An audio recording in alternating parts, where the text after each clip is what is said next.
right? We not having that. We want to build a community, forever. Kids win, we win.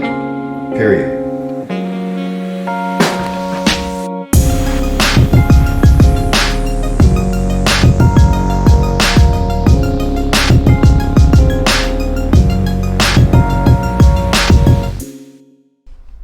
All right, we back. Class in session.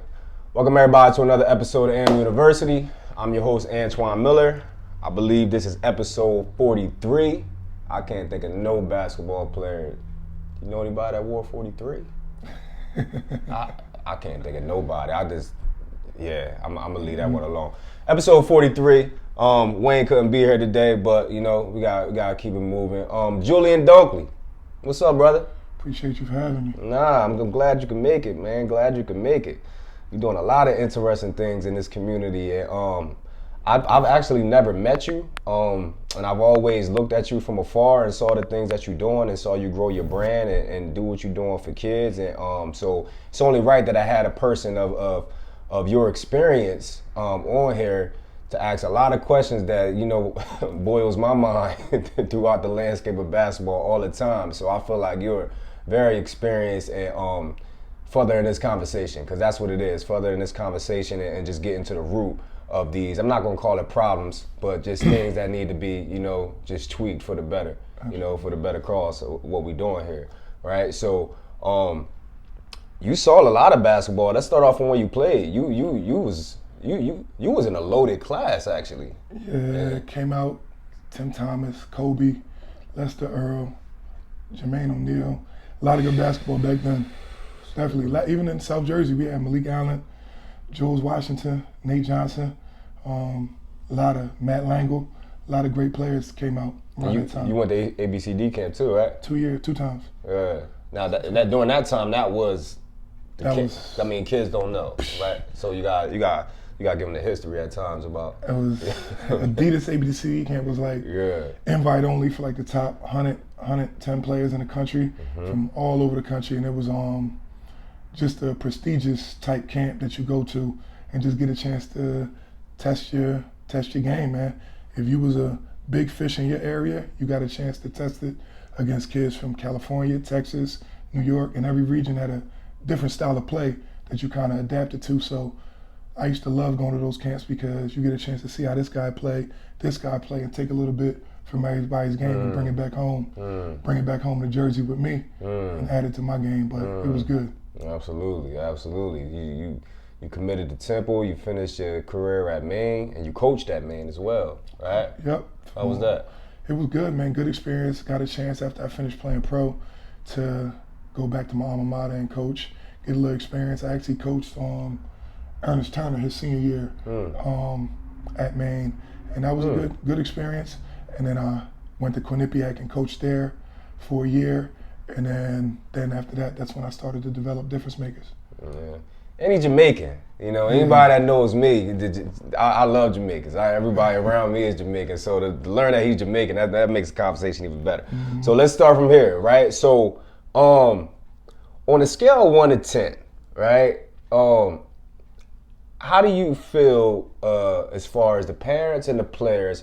How do you feel they're navigating this landscape of basketball with what's really going on? Because some think they know what's going on, some have no idea what's going on, but in the general landscape, how do you feel parents and players are doing from what you've seen, as far as having a knowledge of what's really happening in the basketball landscape? I think that's a great question because it's like a double-edged sword because the parents are doing what they think is best. But I just think the awareness and the knowledge is not really out there for not only the parents, but also for the high school coaches and the high schools in general about just the process that it takes to get these kids to the next level. It's deeper than just getting stats in South Jersey. You can average 30 and 10 and go D3. I just think there's a big emphasis on development and just knowledge and awareness of the recruiting process. Basically like academic requirements. I think that's a big thing that's lacking with a lot of just organizations when it comes to just the coaches and the high schools and the mentors and everybody. I even think the trainers should be involved in the academic process, because what are we training for if the kids can't get into school? You can dribble around 1,000 cones, you can make 1,000,000 different moves, counters, all types of good stuff, all the highlight videos you want, but if the kids ain't eligible to get into school, what's it all for? Can you dive into that a little deeper? Like give an example. You don't got to name no names, but as far as why wouldn't we understand the academic process? I just think it's I think it's constantly changing, and we're not constantly changing with it. Yeah. When I was in high school, you needed a 700 in your SAT and Right. 2.0 to get into school. Right. Those scales constantly change, you know what I mean? So you got to know that today you might need a 840 and a 2.5. And then knowing now that, like, I'll give you an example of a rule now, like, you don't need a SAT score in 21 and 22 to get into school anymore because of Corona. So the SAT, per NCAA regulations, is out the door for those 2 years so far, and it might end up being thrown out, period, moving forward, because the test has held so many kids back from getting opportunities to go to college that have been successful in college when given those opportunities, maybe via Prop 48 or academic red shirts, things like that. So class of 22 won't need it, but colleges still can say, well, NCAA ain't demanding it, but to get into Julian Dunkley University, I need you to have a 950 or 1,000. So they still have the ability to do that for their admission process, but the NCAA is not throwing that out. And I'd be curious to know how many high school coaches or people or parents even know that rule this year. You know what I mean? So Right. and it's not really their fault as much, but the awareness and the knowledge has to keep flowing out there for everybody to know these rules, or else we working out, training, and scoring for nothing. Why isn't it, in your opinion, I'm gonna stick to this because this is the landscape. Why isn't it high school coaches' responsibilities? Like, because, and that's what I'm saying. We talked off camera. It's like most high school coaches that I've encountered in my 10 years of coaching high school basketball, they come for them 2.5 hours, they go home. That's it. It ain't nothing in between at all going on, right? Like, they don't have any other responsibilities. That's a big problem for me. Like, it's so much more off the court that, for real, the product that goes out to that court, that's done in so many other different avenues. Like, whatever play you drawing up, that was done by calling Julian to see how his day was in July when I'm not practicing with him. Things like that, right? Why? Like, I don't know. Why is that happening? The mentorship has to continue to be a part of it, man. Like, I didn't really have that relationship with my high school coach. I wish I did, but my AAU coach, Rick Barrett, he gave me that type of relationship where, I could lean on him, questions, life lessons. He was there for me. I had Darryl Grady, another high school coach I had from New York. They used to come pick me up in Cherry Hill, take me up to IS8 to play games, and bring me back on a school night before 10 o'clock so I can go up there and play against the best players in New York, because that relationship was there, and it was more than just basketball. We talked about everything. So having those mentors is key for kids to lean on, and for parents to lean on too. Somebody that's been through the process, that's going to give you good advice and not make the decision for you. And difference makers, we're here to present options and then allow the kids to make their own decisions. But we just want to present options that we think is in the best interest of the kids' future. Right. Whether they take it or not, that's up to them. Period. But we just want to, from what we went through, try to pour back into them and help them get some more options. That leads into do you think the game is polluted overall? I'll just let you go. I'll leave it at that. No, I mean, I think it takes a village with these guys. I think you just have to have the right people around you, giving you the right information. It always comes back to the right information and awareness, man, because there's a lot of misinformation out there, and that's what we want to try to, kind of navigate through. But everything's polluted, man. But I just think that, if you got the right circle and the right team, and how you find the right circle and the right team, you just look at track record. if something has worked with other kids before and they got to where they got to get to, you know, it's you know, most likely it can work for you if you following that footsteps. If it ain't broke, don't fix it. We try to have an open door policy where if you come into our gym and say that you want to go to college and play basketball, you're going to go to college and play basketball if you put the work in. If you listen to the steps and follow what we say, we got 100%, I guess you could say, graduation rate to get to be a student athlete at the next level. Right. Whether you go play for Coach Lou at Camden County or you go play for Aaron McKee at Temple, you know, you're going to get an opportunity to get placed in the right situation. And every kid, you know, let's stick on South Jersey, every kid in the area is like, you know, I want to play D1, D1, D1. D1 is great, but there's nothing wrong with playing at Lincoln. You know, there's a lot of great basketball at Lincoln University, Georgian Court, St. Anselm. How do you navigate those conversations? It's difficult because some people don't want to hear the truth. You know what I mean? And sometimes, you know, it's is product placement. You know, not playing with the right, you know, AAU teams and getting the right exposure. You know, could play a part in not playing at the highest level, because, you know, it used to be I used to say it to kids when I first started training and working with them. You know, you put the work in, you know, you're gonna get what you deserve.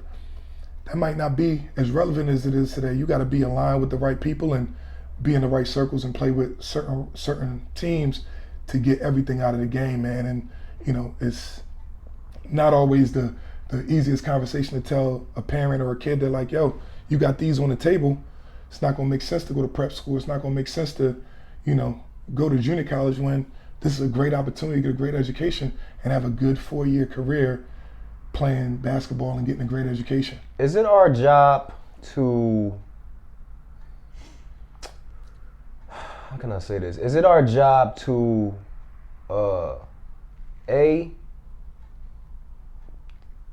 take a kid as far as we can take them with our resources and what so have you, or B, explain to a kid, this is your ceiling.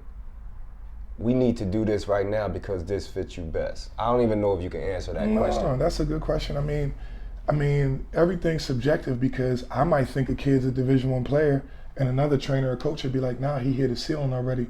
So there's certain things I look for in a kid that translate to the next level.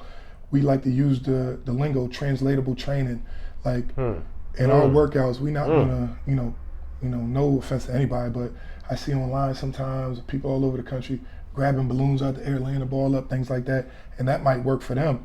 But what we try to do is we try to do things that I know can get to a bucket, that I know will translate on the defensive end, that I know that happens in real games.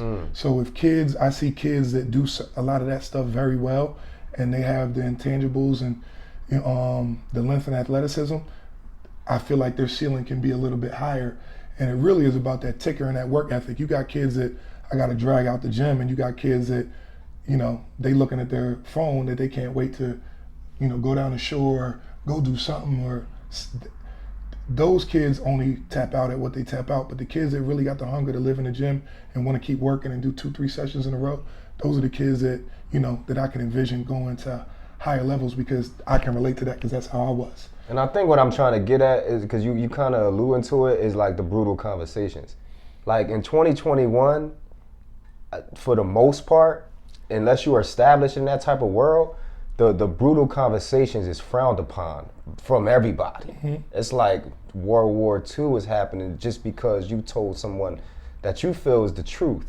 You did it with all sincerity, but this is what you see, and what, like, it's so hard to hold. I'm not gonna say that. I'm not gonna say it's hard to hold kids accountable and parents accountable as well. But it's just frowned upon. And like, how do you navigate those conversations? Let me interject though. It is hard to hold kids and parents accountable, because I might hold a kid accountable, and then he might say, you know what, I don't want to train with you no more, Mr. Coach Julian, because you're not telling me what I want to hear. A lot of people gravitate towards people. You got two types of people. You got the ones that, you know, gravitate towards people that tell them what they want to hear and want to stay in a level of comfort, or you got people that are, you know, they value the truth. And all I can do is try to tell you the truth, because I want you to be the best person and player that you can be. So it's ministry. It's ministry first, then it's basketball and moving forward. So if you ain't moving right on certain things I find out outside of the court, we're going to address that. But if you ain't moving right on the court, I'm going to address that as well. And some people don't want to hear that. So they'll be like, you know, man, it's easier for me to just, you know, hang around circles of people that are going to tell me how great I am instead of tell me that, you know, my left hand needs work. I can't, you know, I don't see the floor well. You know, I'm selfish. I don't make people better. And let's address that and see what we can do to correct those things and be solution-based. Some people don't want to hear that, but it weeds itself out, and that's why, you know, we get a group of kids that, you know, want to get better and want to work and want to attack those deficiencies to make them strengths, and that's where we coming from. Okay. Where do you feel basketball is right now? Is it? And I love to hear what you say because you train, right? So you see the newest quote unquote moves. You see the kids firsthand that want to do those moves. You see the mentality of the so-called new age thing firsthand before anybody sees it. And it translates into some basketball programs, and it's allowed in some basketball programs because of metrics and because of who's the most popular guy on TV and blah, blah, blah, blah. How do you feel basketball is as a whole right now? Is it a good product as a whole? And we can stay at the high school level, or is it getting just going the wrong way? I think there's a lot of goofy stuff going on now. I call it unnecessary things. Like, just from a training standpoint, I think we, you know, there's times and place for different things, but I feel like I call it gimmicks and a lot of goofy stuff that goes on that's unnecessary. Like, if you can do a rip through and get to your mid and cover ground and make a shot, there's no need for a double side step, pivot, reverse. Like, but this is what trainers are teaching though. Because it's attractive. It's attractive to teach certain gimmicks. But then there are times in the game where some of the James Harden type moves come into play and are necessary, and we teach that as well. But I think sometimes we can take it overboard and just start harping on that stuff a little too much. I think Gilbert Arenas said in an interview one time that, like, you know, you might do that move one time in like 10 games, like, you know what I mean? But you'll do rip through, cover ground, pull up 10 times in a game or 5 times in a game, in an individual game. So like, you want to just start perfecting fundamental stuff and simplistic stuff first, and once you continue to master that stuff, you can start working on what I call the extra things. Right. But some dudes have made it to the NBA just off the simplicity of the game and mastering the fundamentals. But I'm a big believer in creativity. Like, some of my best guys, like Quadir Copeland is one of the most creative players I think in high school basketball, and I would never shortchange his creativity in training because I just want him to be strictly fundamental. But you got to learn to play with some rope. You can't get too goofy, and you got to know when and where to bring out your creativity to help and enhance the team, and don't put the creativity in a position to hurt the team. And I think that's something that he's learning to master. Yeah, and that's what I was going to ask you next as well. That's a really, really interesting thing. Like, where do you find the line, or they might not be a line, like with the creative players, because you never want them to stop reacting. Mm-hmm. Ever. You never want to mess with that. Certain kids just have a gift, man. I think you know you can eyeball that gift. There's certain kids. There's a ton of great kids, man, that are just, some kids are like DJ Wagner is one of the most fundamental kids I've seen, you know, over the years, in the recent years, like, and you could tell that he's just fundamentally correct, and he still can get to his own bucket, but he's just a very fundamentally sound player, and I think coaches can appreciate that. You know, guys like Marco Jackson, I think he's fundamentally correct, explosive, and, you know, though you can see the guys that's been taught the game the right way. Right. And it's fun to watch those guys play. Right. Yeah, that's a really good point. And we talked about this often as well. You know, you're real passionate about South Jersey basketball. I can tell you're real passionate about South Jersey basketball, and A couple episodes back, we had a guy from North Jersey. I don't know if you viewed it when he was talking about South Jersey versus North Jersey. How you feel about that right now, as far as just the overall product compared to North Jersey? If I get a nickel for every time I had this conversation, really? we'll both be on the beach right now. Okay. Like, it's crazy. Like, okay. I think from my era, South Jersey, it was a lot of great players in South Jersey when I was coming out. I think it went a little bit of a dry spell where we still had some guys that kind of headlined in South Jersey and brought respect to South Jersey, but it wasn't a comparison. But I think right now we're in a position where when you got teams like Camden, which is a top 5 high school team in the country, that alone puts us in a different talk. When South Jersey teams have went up to North Jersey and have won. Teams like Paul VI, Whistler Sandon going up to Don Bosco, getting 30 and winning. Paul VI winning last year up at Don Bosco, coming back to South Jersey. So, there's a lot of South Jersey talent that's going Division I, that's playing at a high level, that makes South Jersey respectable again. I don't want to go tit for tat like, oh, who's better, who's not better. But, we definitely are part of the conversation. It's not a doormat where you can just say that all the players are up north. And we've had players from South Jersey that have left and have went to play up north to make North stronger, and have left South Jersey and went and played in the Catholic League in Philly to this day.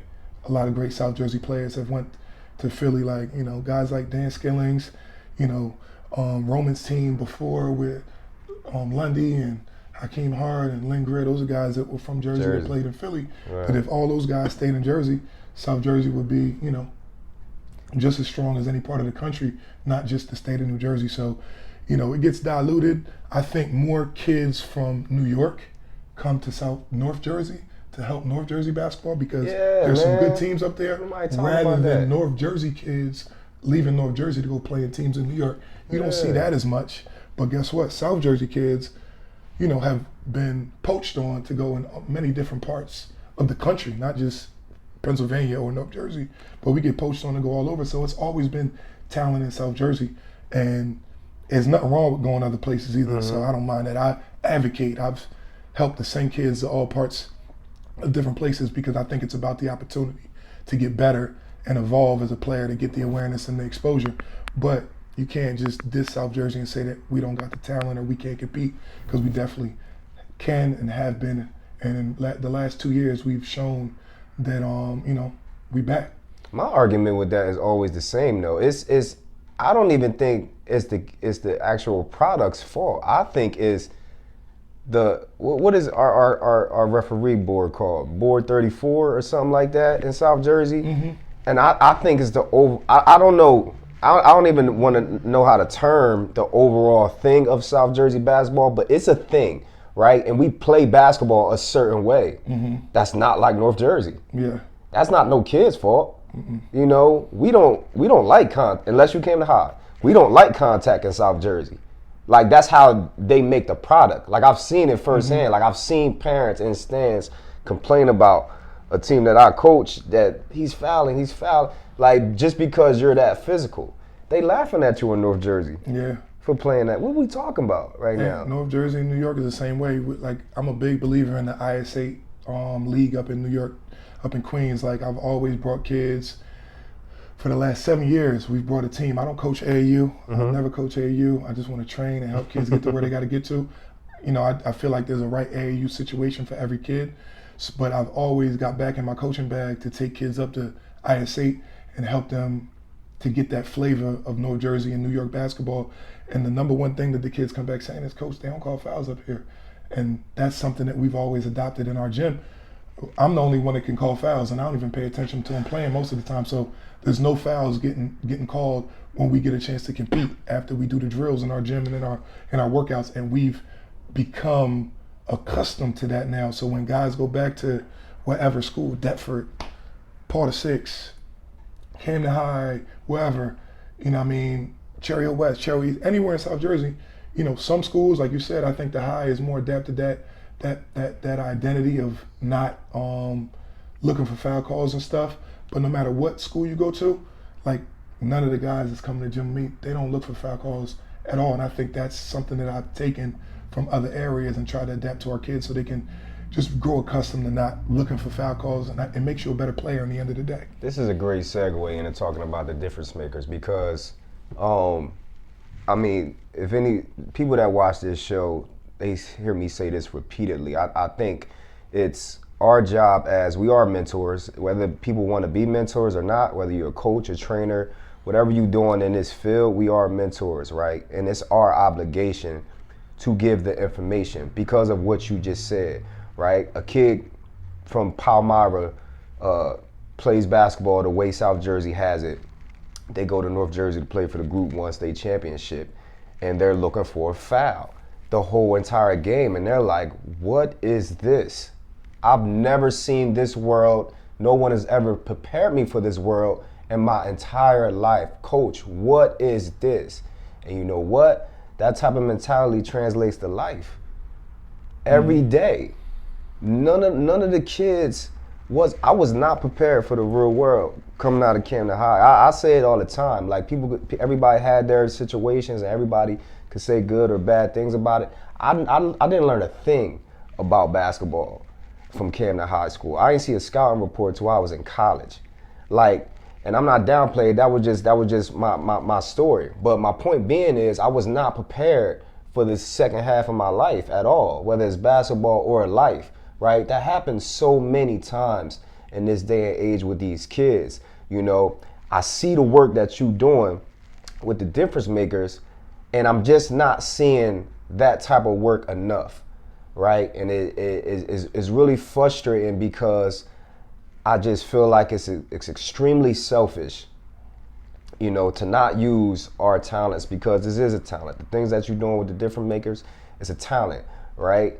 You could take everything from it if you wanted to, or you can use it, you know, to give back, and that's what you're doing, right? So before I keep going off on a tangent, talk about the difference makers and people that might not know about your program and what you're doing. All right, so Difference Makers is a program I came up with about 10 years ago, just training and working. The idea came, me and my college teammate, Rashid Brokenborough at Temple, just wanted to try to come up with something to give back to the community. We started off doing it in West Philly at the Mantua Rec Center, doing workouts for the kids in that community on Friday nights from like 6 to 9 o'clock at night every Friday. And we had some great players come through there. A lot of great players in Philly came through there back in the day. And it kind of evolved into taking it back over the bridge to Jersey, and just kind of doing something that I thought from a guidance standpoint, kind of pointing kids in the right direction and giving them the tools, both athletically, academically, and just a mindset to be successful and get to the next level. And it's been going really well. I was doing it from the muscle for like the first 6 years with no real exposure, just kind of doing it word of mouth. And then I just started to kind of look at my surroundings and evolve and say, I really got to get in tap with social media via Instagram, via Facebook, via all different types of social media, and just kind of get it out there so I can reach more people. And I think that was the best decision I ever made, to kind of help touch and reach other people, parents and kids, to just kind of expose them to what we can do to help them. And that basically is not just a training. The training is one aspect of it. The ministry and the mentorship is an aspect of it as well. But I just think it's more so just like giving parents and kids the structure and the guidance to try to go in the right direction. And I think it takes a village, most important. I don't think, I'm not one of those trainers that have an issue if kids train with multiple people or whatever like that. But the more people invest in me, the more I can invest back in them. And we've had a lot of kids that's been successful in our program just from buying into that motto, man. But I think it definitely takes a village, just giving them that structure and that guidance to understand what we talked about earlier, the academic requirements, using my network as a former Division I coach at Quinnipiac and at University of Maine, to use connections to actually get on the phone and call colleges for kids that I think is ready. If a kid walks in the gym and is good enough to play at Oregon, I can call up the coach at Oregon and have him give him a look. If a kid's good enough to play at Camden County, I can call up the coach at Camden County and give him a look. So, there's all different spectrums. Not saying that's the top and the bottom of the spectrum, but just from the people I know, there's a place for everybody. And I just think that getting kids to understand that playing basketball and being a student athlete is about getting to it, using basketball as a tool to get an education, to have a good 4-year experience, And don't get so caught up in D1, D2, D3, NAIA, junior college.